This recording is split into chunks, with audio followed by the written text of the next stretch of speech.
Olá, seja muito bem-vindo ao JR Trade. Criativa, inovadora, estratégica. Foi ao desenvolver muito bem esses conceitos que a Bullet se consolidou como referência no modelo Story Selling. Para a gente entender um pouco mais sobre o que significa esse conceito, os desafios da agência, o JR Trade de hoje tem o prazer de receber a Gica Trierweiler, que é diretora de estratégia da Bullet. Seja muito bem-vinda, Gica. Muito obrigada, Adriana.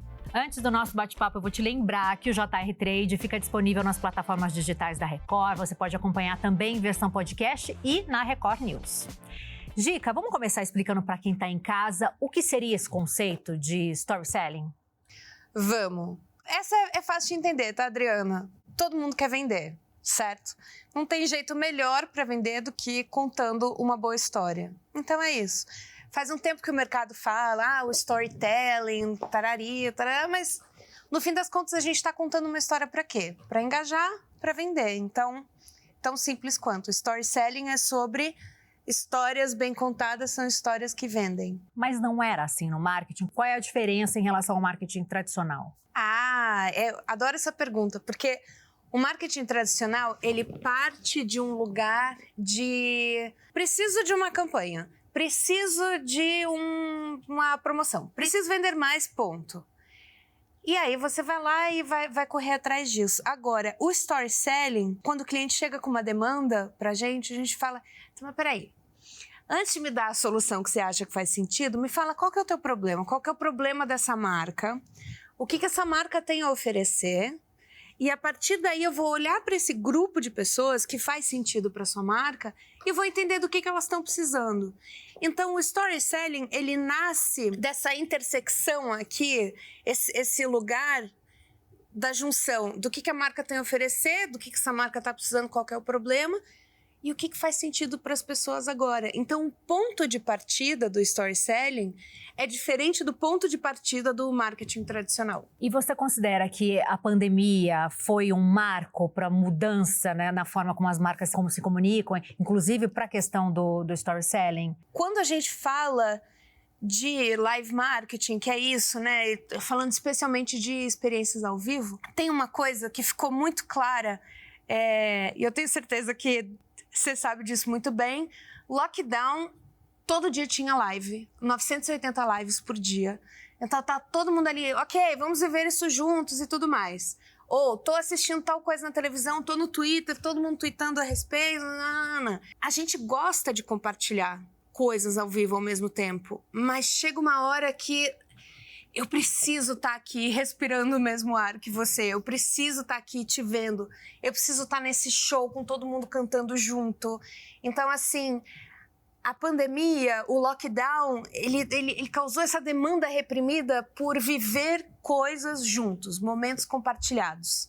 Então, eu fico muito feliz da gente definitivamente poder agora proporcionar isso para as pessoas. Como essa estratégia pode gerar mais impacto para as marcas, a estratégia do story selling? O story selling, eu gosto de falar que é um ganha-ganha, na verdade, né? Porque, primeiro que a gente está a partir de um problema, de uma questão que a marca tem, de uma demanda que a gente vê no mercado, nesse grupo de pessoas, a gente consegue criar uma história relevante aqui. Eu não estou comprando atenção, eu não estou forçando a barra, eu não estou interrompendo a sua vida, o vídeo que você está assistindo, não sei o quê. Eu estou criando uma história relevante.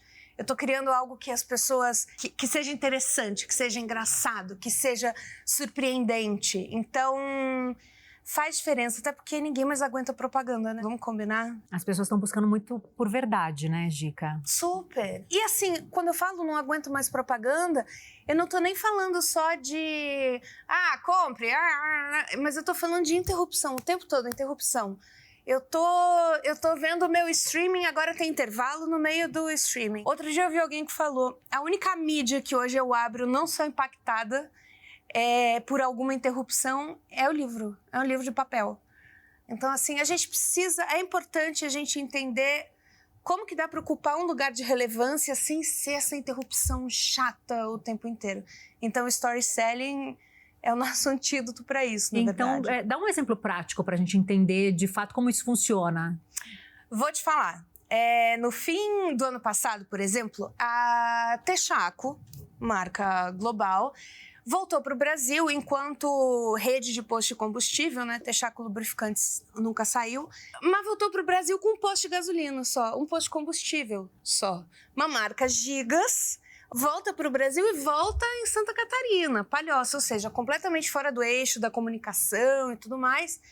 E a gente falou, como que a gente cria um grande lançamento para uma marca da envergadura de Texaco, mas que ao mesmo tempo faça sentido para esse grupo desse local, que reverbere, mas que não gere uma frustração no resto do país, do tipo, tá, e aqui? Como é que faz? Então a gente criou, usando diversas disciplinas de comunicação, a história que é, no dia X de fim de outubro, se você tem um carro vermelho, vem ao posto, você vai ganhar 20 litros de gasolina aditivada Tecron. O que aconteceu? Uma fila de 300 carros vermelhos. Se você, não pegou ali a comunicação, a estratégia que a gente usou para divulgar isso, você passa na rua e fala, o que está acontecendo aqui? E é esse o que está acontecendo aqui, eu também quero, que é isso.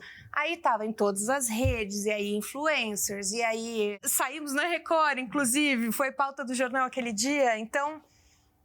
É isso, né? A gente criar uma história que é impossível de ignorar. Menina, você viu aquilo? É isso que a gente causa. E as ações promocionais, onde entram nisso? Quando a gente fala em promoção, as pessoas geralmente pensam em, entendi, compre, não sei o que, e concorra, né? Mas promoção é isso, promoção, promover. Como é que eu vou promover a venda? Como é que eu vou promover essa marca?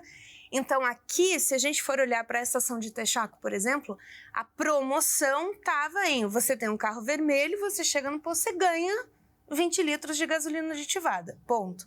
Só que como a gente contou essa história? Carro de som, no dia anterior à ação, passando na vizinhança.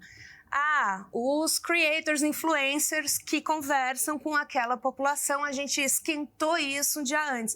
Então, você entende? Entendo. A gente está falando, então, que também houve uma evolução aí na forma de se fazer ações promocionais. Não só hoje, né? Desde sempre. A gente não vive numa caixinha. Eu tô aqui com você, eu tô com meu celular no bolso, eu tô aqui, eu vou comprar alguma coisa agora. A gente tá nesse atravessamento de meios o tempo inteiro.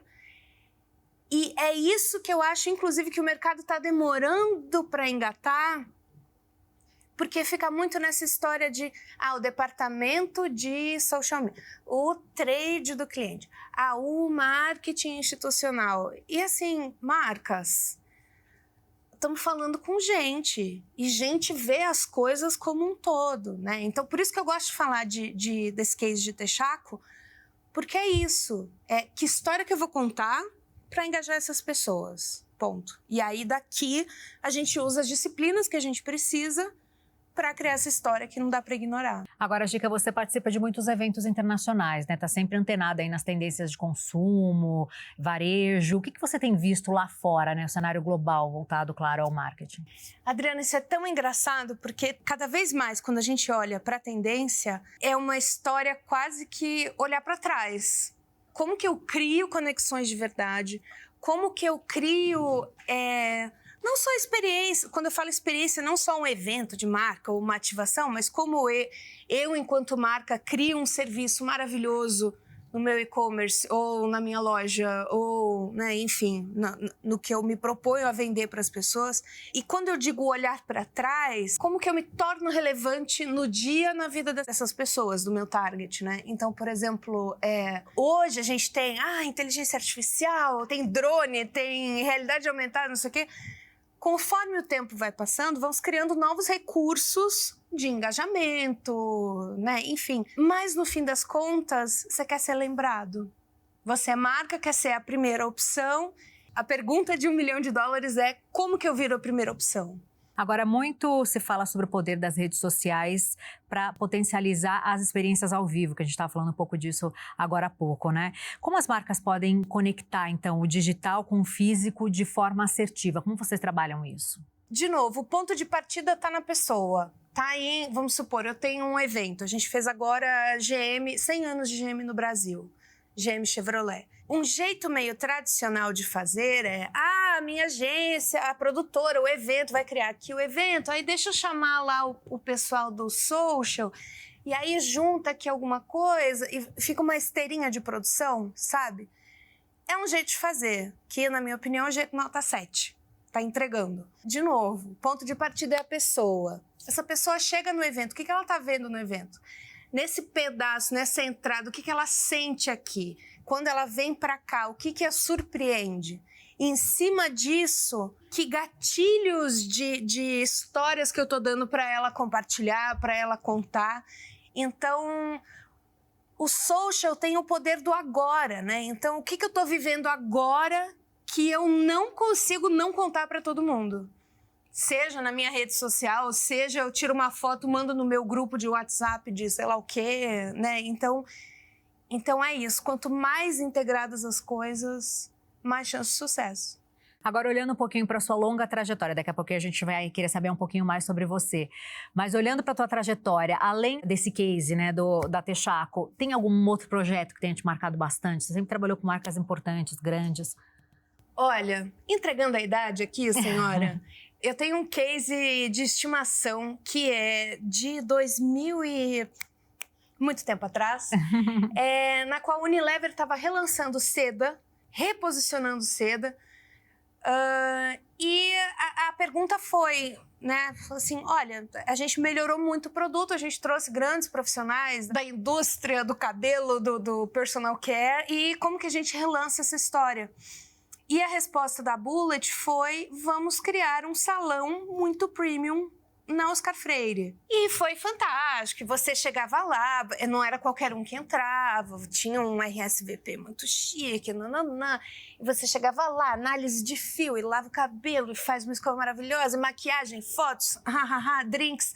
Mas isso quando isso era tudo mato, viu, Adriana? Que hoje qualquer marca tá fazendo isso. Mas enfim, por que eu amo essa história? Porque a gente fez uma pesquisa e entendeu que o cabeleireiro, a cabeleireira, é um grande formador de opinião, especialmente quando o assunto é shampoo. Eu confio nesse profissional, né? Só que num salão onde eu tenho vários pontos de atendimento, várias cadeiras, é secador, é barulho e tal, em que momento acontece essa conversa?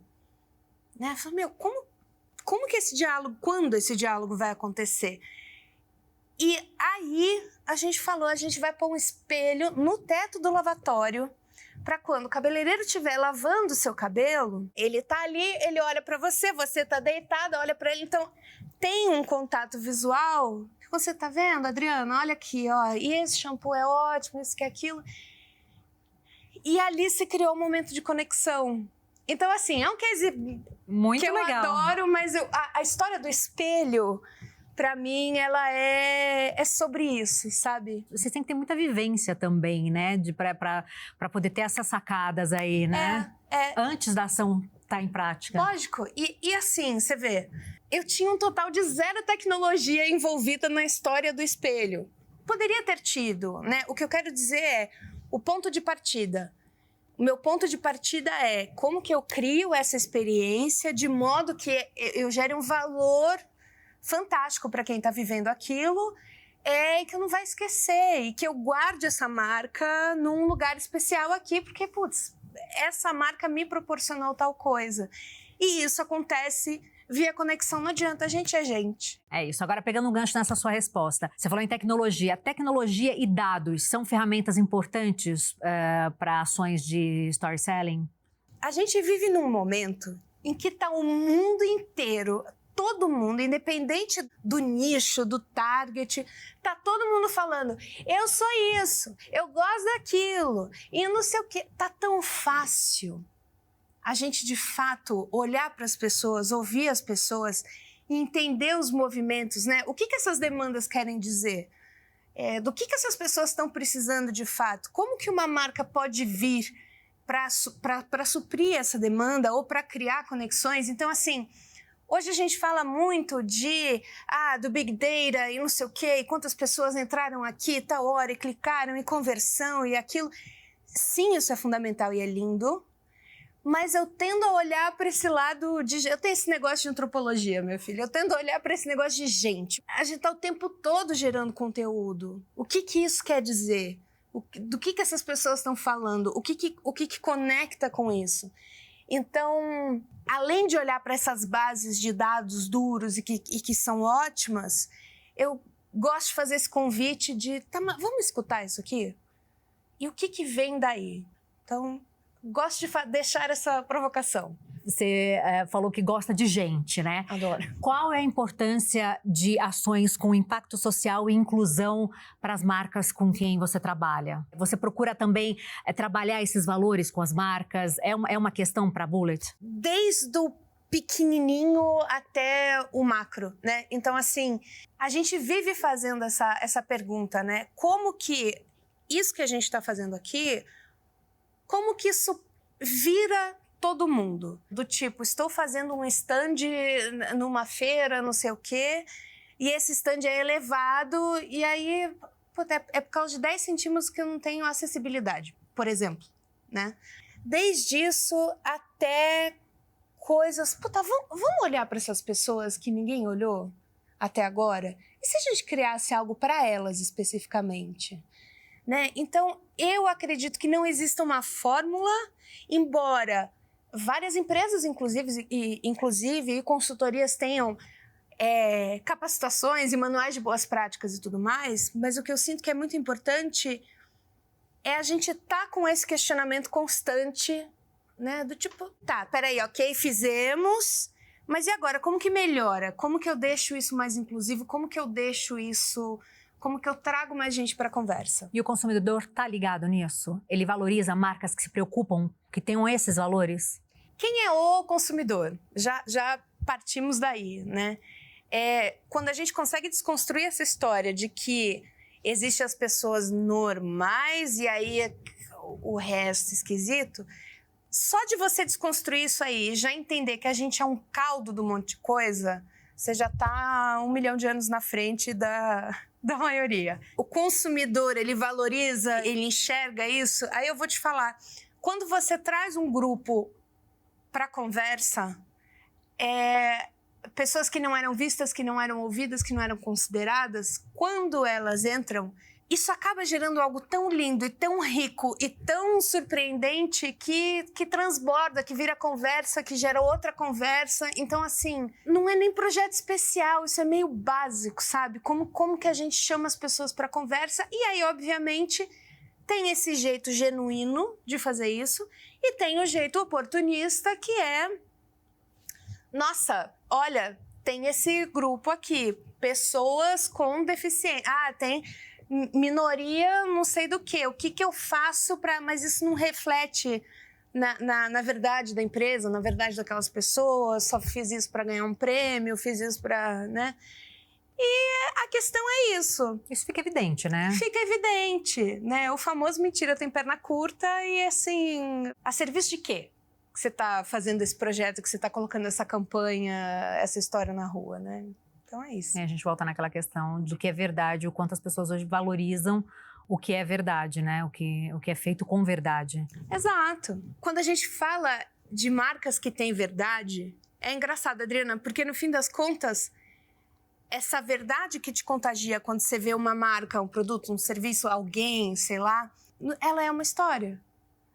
Né? Você fica sabendo, a história dessa marca, desse produto. Você sabia que 100 anos atrás, ou você sabia que 1 mês atrás, alguém olhou para tal coisa e se perguntou, poxa, e se? No fim é tudo história. Então, história que engaja. A gente adora história, a gente é drivado por história. Né? E é isso que é gostoso. Eu vejo um produto, eu vejo algo fantástico, eu vivo algo fantástico, eu quero te contar. Eu quero contar para todo mundo. Então, assim, a sua verdade está muito conectada à história que você está contando. Enquanto pessoa, enquanto marca, enfim. E a sua história, Gica? A gente quer conhecer um pouquinho da tua trajetória. Aqui a gente sempre gosta de contar sobre a trajetória de sucesso dos nossos entrevistados. Eu quero saber como é que você começou e como você chegou onde você está. Nossa, aí é outro programa, Adriana, é muita coisa. Eu venho de amor por gente, né? Meu pai vendedor, minha mãe a mesma coisa. Então, assim, entender tá, o que eu trago de valor para cá? Como que eu posso servir, né? Então, essa ideia do servir, ela me encanta porque eu acho o máximo eu deixar o seu dia mais legal. E eu não tô falando aqui eu numa posição de te vender alguma coisa ou de te prestar algum serviço, né? Mas assim, deixa eu jogar um açúcar aqui, deixa eu jogar né? E sei lá, pessoalmente eu persigo isso. Quando essa minha paixão encontra outras pessoas ou marcas que têm essa mesma filosofia, putz, aí a mágica acontece, né? Porque aí fica fácil criar essas experiências, seja uma campanha, uma promoção que está no supermercado, seja o que for, né? Então esse gostoso do servir, do encantar, começou lá atrás, quando eu estava lá em agência tradicional de comunicação em Santa Catarina. E é algo Quantos anos atrás? Isso? Quantos anos? Precisa, Adriana, tá precisa. Bom, então não, mas tem mais de 20 anos. Mas assim, independente da disciplina de comunicação, do lugar onde eu estivesse, em Santa Catarina, em São Paulo, nos Estados Unidos, na Europa, não sei o quê, essa verdade, essa história, ela é a constante na minha vida, né? Como que eu posso melhorar o seu dia aqui, ao invés de interromper a sua vida com uma propaganda chata? Como que eu boto uma magia aí na história? O que você tem para falar para quem está começando e que já deu uma espiadinha ali no que pode fazer e se encantou pela área de estratégia? Ame gente. Seja curioso, esteja aberto e brinque. Eu adoro brincar. No sentido de, isso aqui, hein, gente? E se eu pegar um papelão, não sei o que, não. E se eu entrar nessa inteligência artificial aqui e fizer X pergunta? E se? Pra mim não tem nada mais rico do que o e se. E se permitir ver onde esse e se vai te levar. E o que a gente pode esperar da Bullet para os próximos meses aí? O que vocês têm de projetos que você pode adiantar pra gente? Uma coisa legal é que você possa contar? Aí o grande vem aí, né, Adriana? A gente assina cada cláusula lá de NDA, minha filha, que fica difícil. Não dá pra adiantar nada. Temos aí grandes ações e promoções chegando. No meio do ano tá assim, ó... É o que eu posso dizer. Vem aí. Estaremos de olho e torcendo. Muito obrigada, viu? Muito legal essa conversa. Parabéns pela tua trajetória. E é um prazer ter você com a gente aqui. Obrigada. Foi uma delícia. Para você acompanhar essa entrevista e todas as outras do JR Trade, você precisa acessar as plataformas digitais da Record. Dá para acompanhar pela Record News também e em versão podcast. Muito obrigada pela tua companhia. Até a próxima.